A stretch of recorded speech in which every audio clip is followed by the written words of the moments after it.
Cuban President Miguel Diaz-Canel has promised sweeping economic reforms to pull his country out of crisis. He said it is time to change, but offered neither a timetable nor any details on how policies would change. Cuba is mired in a deepening energy crisis driven by a U.S. oil blockade and government mismanagement. Ordinary Cubans are struggling more and more to get by, like the family in our next report. When Yuri Betancourt returned home from work in downtown Havana, his second working day begins. He takes care of his mother. Mom, I'm home. The sound technician's day-to-day life revolves around his mother, Elaine. For the past 3 years, together they have been facing a situation that has completely changed their lives. Because I didn't have blood pressure pills, and with the stress of going to the pharmacy, standing in line, plus everything else that was going on here with all the shortages, one fine day in the morning, I had a stroke. Since then, Elaine has been in constant need of assistance. Her daughter emigrated to Spain, and in the absence of professional support, Yuri takes over the household chores and daily care. He does even the physiotherapy exercises, which he learned from tutorials on the internet. Now there's another constant worry: when the next blackout will come. There's no power, no light. Can you imagine being here in this heat with no power and no water? What do I cook? What do I do? What can I do to make her happier? You do what you can to keep going, even if it's impossible.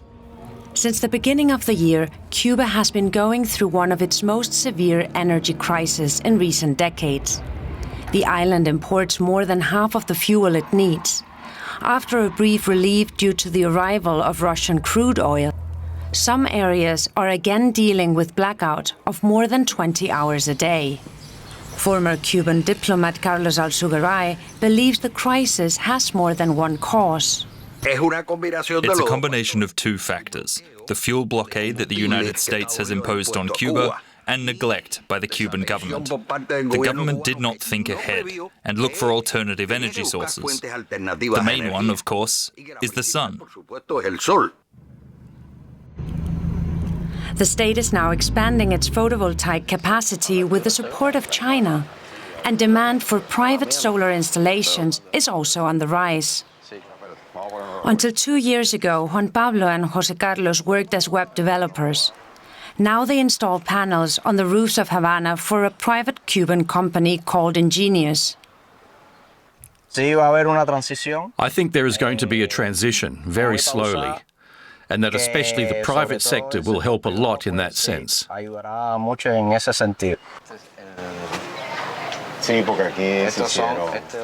According to the company, the number of solar panels in use in Cuba tripled in the last year. For the future, I really hope that costs will continue to fall as they're doing now in terms of batteries and panels, and that will be an effective solution to Cuba's current problem of energy shortages.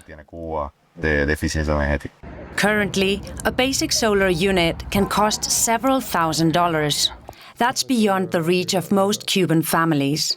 At Yuri's house, every power outage forces them to rethink the basics.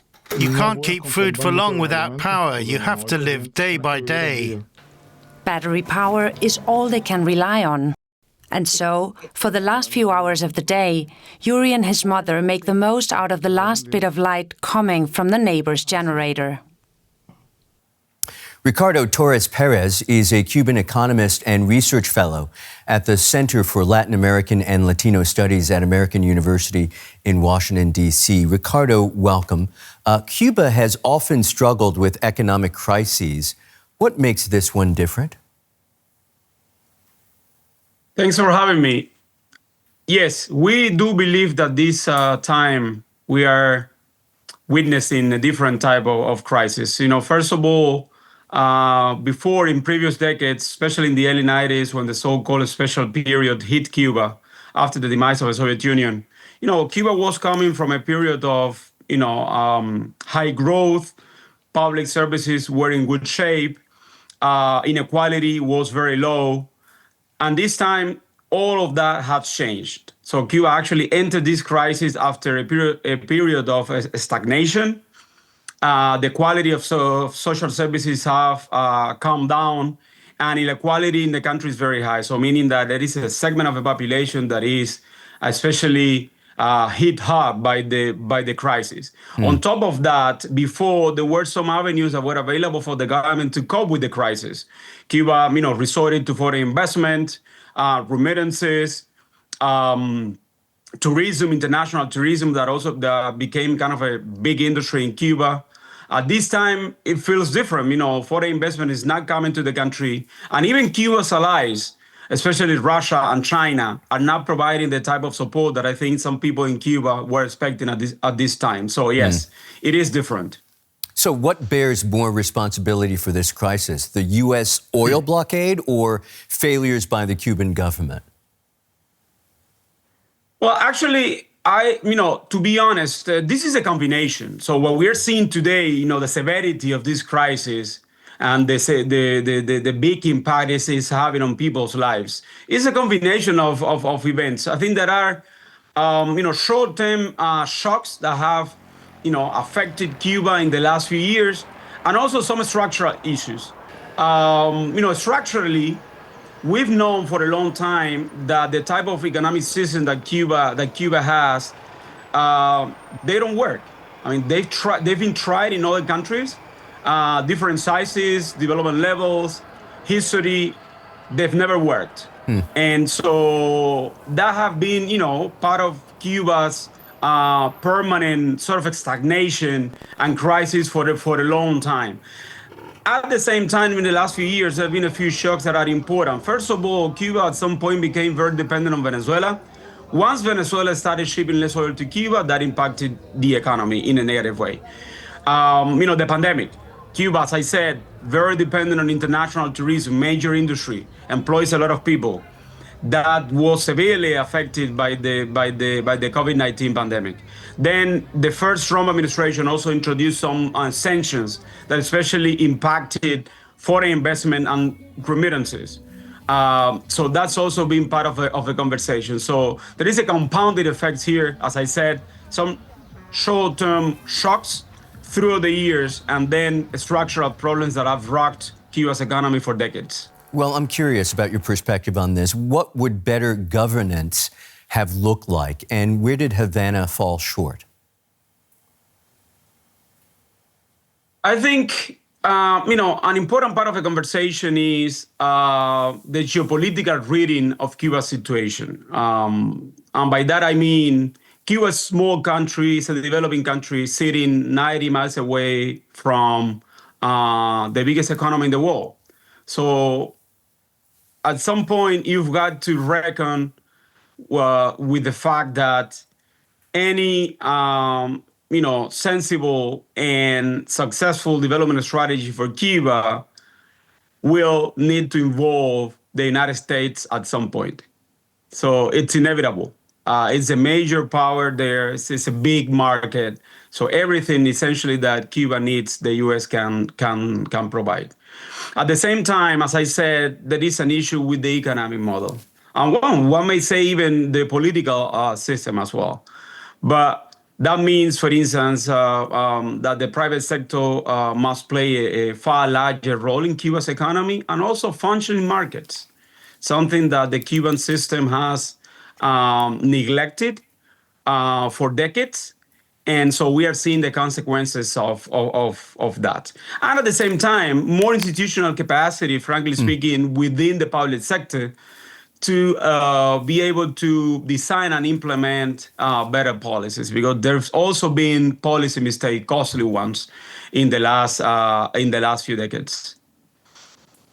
It sounds like what you're saying is that Cuban leaders have held on for too long to the tenets of the original revolution. Yeah.